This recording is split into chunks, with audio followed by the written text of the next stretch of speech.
今年 APEC 领袖峰会伫咧美国旧金山举行，这个月15日，美国总统拜登会和中国国家主席习近平举行拜习会。这拜习会敢会牵涉到两岸议题呢？咱的外交部长吴钊燮表示，台湾初步掌握到的会谈内容是会讲到，也相信美国一定会挺台湾。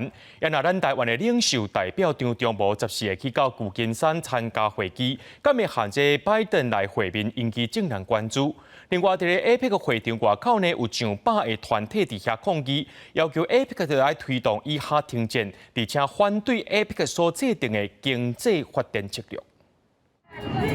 真千人举标语大声喊，关掉 APEC 100外个超近团体组成，向 APEC 公布联名谴责旧金山 APEC 峰会。标语顶面写的诉求，也个停止建造灭绝为巴勒斯坦甲菲律宾，被阻止美国加做战争机器。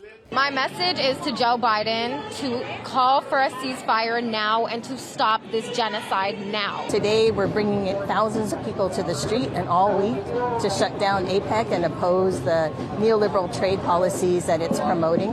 国际也聚焦15个 APEC 拜登甲习近平的会面。白宫国家安全顾问苏利文表示，拜登决心看到美中军方关系重建，伊相信这符合美国国家安全利益。尤其最近的国际情势、经济危机甲以下战争，美中也拢有拍算。We do not want to see a firefight in a hospital where innocent people, helpless people, people seeking medical care are caught in the crossfire.